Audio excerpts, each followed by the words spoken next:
Hello, everyone. Good. How are you doing? Oh, it's okay. You can applaud. Not in order. It's going to confuse everybody. Does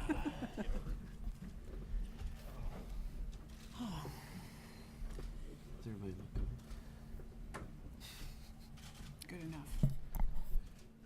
Good afternoon, everyone. This is our STS-135 post-landing news conference with Atlantis' astronauts. And we'll start with some comments from the crew, and then we'll take questions. So we'll turn it over now to our commander, Chris Ferguson. Chris? Well, hello. I think we're elated to be back here in Florida. The weather was perfect today. You know, one of the things we always have in the back of our mind is are we going to end up back in Florida? Are we going to end up in California? Mike Leinbach, the launch director, before we launched, said, you may not go to California. So we had to come back to Florida. Fortunately, the weather cooperated, and we had a nice pre-dawn landing. I'll just pass it down the line here real quick. To my left, Sandy Magnus, MS-1. She was the chief load master. She had to haul all the heavy stuff on and out of the MPLM. She did everything from robotics to taking care of us on the middeck. And she was just a tremendous asset to this crew, and I'm proud to have called her my crewmate. Sandy?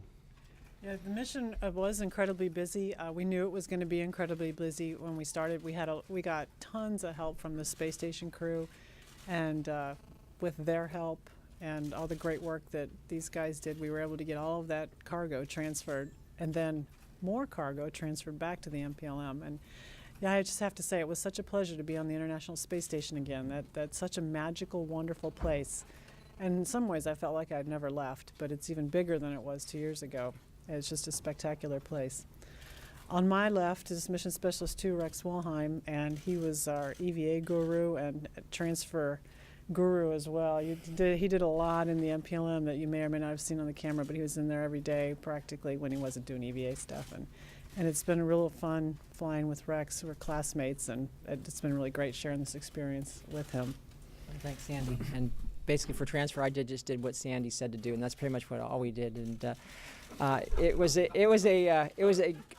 absolutely great experience. It was tremendously busy, as Sandy said. I think you've heard that before. And I just want to say what an honor it has been to be part of the Space Shuttle program. I started 26 years ago as a back room for the MAX flight controller, and I have loved every minute that I've been part of the space program. It's been such an honor, and it runs in the blood. I think you notice here when you talk to people here at the Kennedy Space Center, at the Johnson Space Center, that it just runs in the blood. And it's just everybody just wants to be a part of it, and we understand it's time to transition, but we're going to cherish every minute of it. I do want to thank all the folks who on the ground who helped us out here at the Kennedy Space Center to get us off in a very exciting launch, and to recover us on a wonderful landing, and then also the mission control and all the folks at the other space flight centers who helped us during the mission. And on my left is pilot Doug Hurley.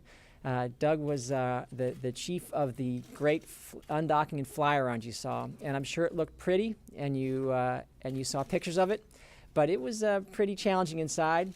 And Mr. Marine here was calm as a cucumber as all things were lining up, and as we were all doing a different task, and he was just running the show, and he did a great job. So with that, Doug. Thanks, Rex. I don't know what else to say other than we are glad to be back here in Florida. It felt like about a 2-month mission crammed into 13 days. We ran from dawn till dusk, literally up there, and I think we left the station better than we found it, and I think we've got them set up for the long haul. And anyway, Fergie never gets introduced, so other than to just say the commander, but you know, he's the guy who he's the glue that kind of kept us together, heading in the same direction for this, I think, almost surreal from start to finish experience. And I don't think any of you appreciate kind of the demands and kind of the pressures and the emails that only Chris gets that he dealt with, and there was absolutely no indication, positive or negative, to the rest of us, and he just, kept us going in the right direction. And we can't say enough about Sandy, but we also can't say enough about Chris. He just was a great guy to work for, and I'd like to do it again with him sooner rather than later. Thanks, Doug. All right, with that, we'll take questions. Please be sure to give your name and affiliation when the microphone comes to you. And we'll start down here in the front with Marcia. Marcia Dunn, Associated Press. We just heard from Mike Leinbach that tears were flowing on the runway when you guys came in. I'd like to know if tears were flowing in the cockpit and what were the emotions at touchdown at Will Stop. I think what I'd say is we each got choked up at different times in the mission. It's funny because there are certain times where you have to do nothing but concentrate, and you can't feel the historic nature of it. Like, for instance, when Doug was doing the undocking, I mean, it was a magnificent sight. It was dark, and we were departing, and I was a little bit set back, so I could be a little bit more detached for the first part. And when the station crew said that Atlantis is departing, that was one that really choked me up. And I know there are other parts that really choke people up too, and it's just it kind of depended on what part of the mission you were at and what your job was. But there were times that you would just take the big picture, and it would get to you. Peter? Good afternoon, Peter King with CBS News Radio, and thanks for answering the same hundreds of questions hundreds of times. Instead of looking back, I want you to look ahead, because every 10 years or so we interview Gene Cernan on the anniversary of him being the last man to walk on the moon. In 10 years, when you come back as the last shuttle crew for the anniversary, where do you think we will be? Not where you hope we'll be, but where do you think we'll be in terms of the U.S. and human space flight and exploration? Yeah, that's a great question, Peter. It really is. I know where I hope we'll be. As to where I think we'll be, given everything that I know today, I think that we'll be traversing back and forth the low Earth orbit with one of the 4 or 5 vehicles that are being considered right now. I think that that's going to be a well-traveled path. I think that we're going to have people spending either short or perhaps long periods of time in orbit who have paid for a trip there. I don't think it's too much unlike the airlines. You recall that the whole airline industry, the whole aviation industry got started with NACA. They designed airfoils. They enabled aviation to take off. And NASA, I think, has really laid the foundation for spaceflight and commercial spaceflight to take off. So I think in 10 years we'll see that. I think we'll be on the verge, if not have already launched a heavy lift vehicle. NASA's developed and designed heavy lift vehicle with the intent of leaving low Earth orbit. If we're not there, we'll have been there very shortly. So personally, that's where I think we're going to be. And I don't know. Clearly, it's my opinion, and I hope that it's something that does take place, because we do really need something to look forward to. I know right now is a little bit of a time of mourning, if you will, but that's to be expected. We've said that we're saying goodbye to a good friend, and we'll get over that. And we'll once we get over it, we'll start looking forward, and we'll make it happen again. Okay, right here. Hi, Clara Moskowitz with Space.com, and I'm wondering if any or all of you plan to visit the shuttles, especially Atlantis, once they're installed in their museum homes? Yeah, I think it would be nice to see them in their museum homes. And it'll be kind of interesting, too, because we'll have a perspective of someone who's lived on the shuttle and operated it. So I think to go and kind of see it through other people's eyes as they've chosen to display it and watch people. I think it'd be fun to actually go to a museum and watch people look at the shuttle and sort of listen to the comments that they're making. That, I think, would be very interesting. It's right here. Hi, Kim Spilderud with the Norwegian spaceflight magazine Romfart for Rex. Before the flight, you spoke of that you didn't think you'd start to think, wouldn't be start to sink in, that this is sort of the final flight of the space shuttle. Now you've walked around the vehicle, you had a couple of hours to sort of start to be in the ground again. Has that started to sink in that this is it for the space shuttle? Yeah, and I think when it actually started to sink in sooner than I thought it would. It was in flight, like I was talking about earlier. Every once in a while, it would start to sink in, and it was like mostly in the quiet times. Like another time was when we're on the mid deck of the space shuttle, where we kind of live and sleep. And I was down there just thinking about all the other crews that had gone before me, and you're thinking, oh, this is the last time. And someone was asking us whether we would go to visit the Atlantis in the museum someday, and I certainly plan to. I plan to go with my kids and take them and show them when it's on display in a beautiful place here at the Kennedy Space Center, and think back that we were the last crew that lived on there. And I'm sure Doug can point out my peach apricot stains on the lockers too and everything. So. Hi, Eben Brown, Fox News Radio. How did Atlantis perform on her final trip? She went up, came back, she landed, being towed back. What shape is she in? And if by some magical reason there were another set of SRBs in an external tank and they said go fly, could she do it? Doug? Yeah, most definitely. Everything we asked of her, she gave us. Other than we had a wake-up call in the middle of the night. One of the GPCs got a little cranky, but that happens. I mean, everything worked just like it was supposed to. And Chris and Rex and I got a little practice with some malfunction procedures to get the GPCs back in order, but that was not a big deal. And it was probably made a bigger deal down here than it really was up there. But the funniest thing about that one, and that's really, frankly, the only thing I can think of that was even, that doesn't work, or that doesn't, light switch, everything worked perfectly.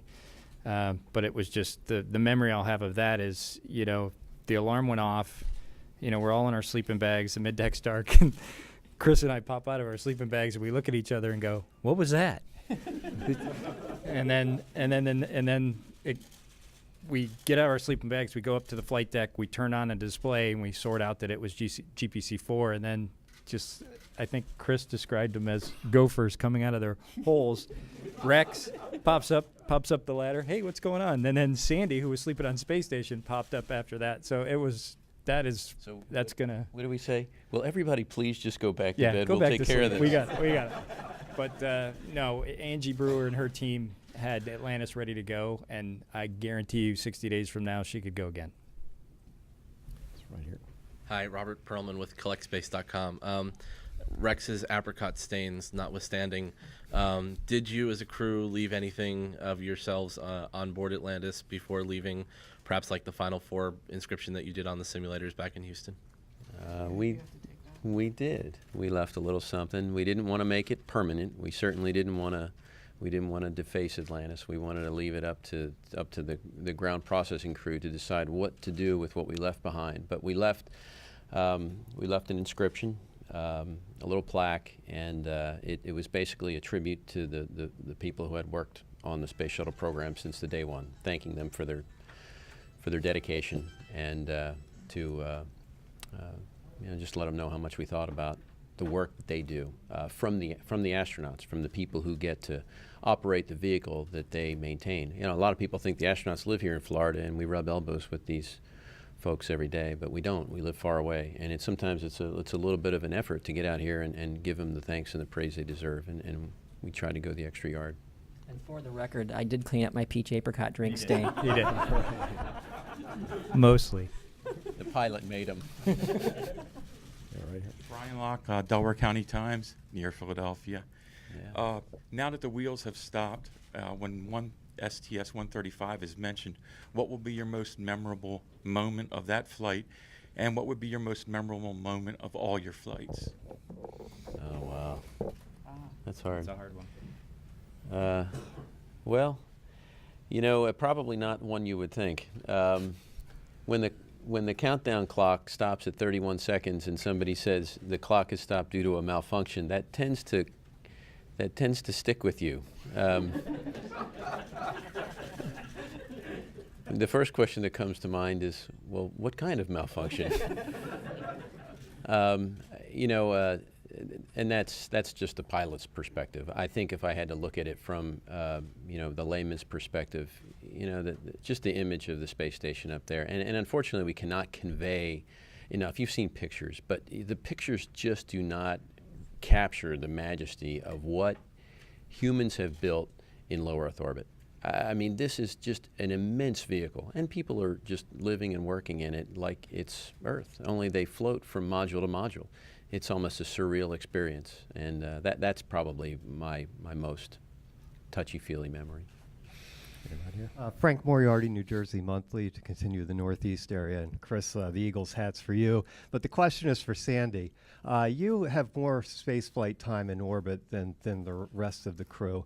And with the conclusion of this mission in the shuttle program, it seems like the rules of the game are changing, both in terms of the spacecraft that will be used in the years to come, as well as the inception of commercial crew low Earth orbit operations, contrasting with NASA's plans for deep space exploration.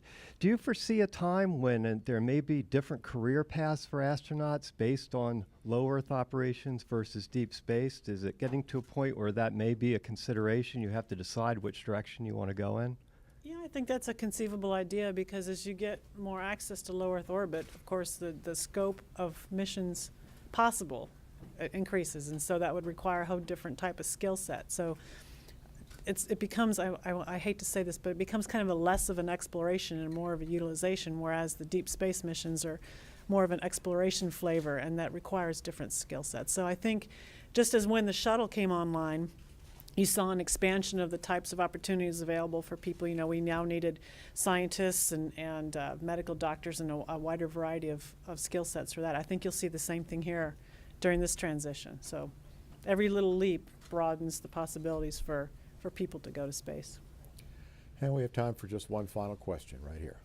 Mark Ratterman from Talking Space. On the subject of commitment, question for Doug Hurley. You each individually said yes, you'd be a member of STS-135 crew. What happens from today? What things do you continue to do as a crew? What's happening in the near future for you together?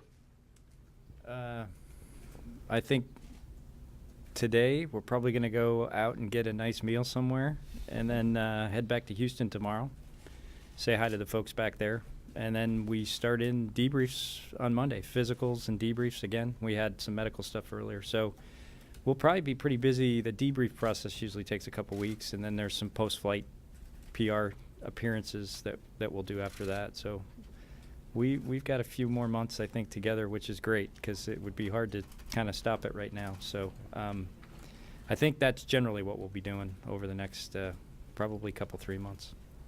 Okay, we've got just about a minute. James, if you can give us a quick one, we'll come right here to you.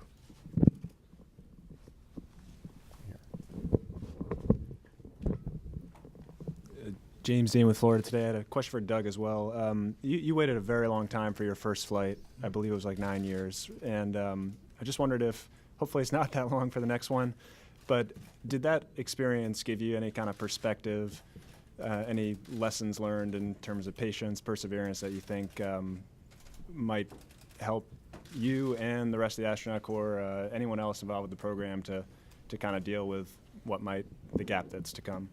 Yeah. Well, I mean, we're still going to fly people. Obviously, the rate's going to be 3 or 4 a year rather than 30 or 40. For my class, the timing was not very good for flying quickly. But there were folks in Rex and Sandy's class that waited 10, 11 years. So it definitely builds some perseverance if you didn't have any. Although, frankly, most of us didn't get here because we, didn't have any perseverance. But it definitely. It's worth the wait, but it's, you've got to put the effort in as well.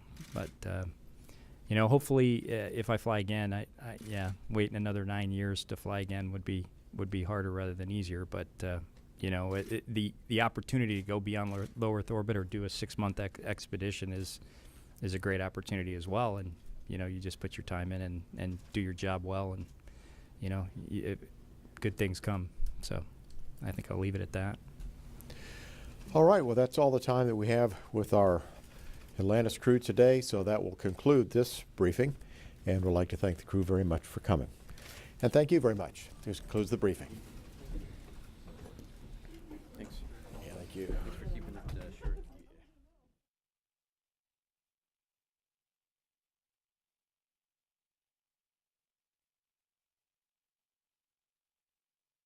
Nothing changed. 1, 2, 3, 4, 5, 6, 7, 8, 9, 10.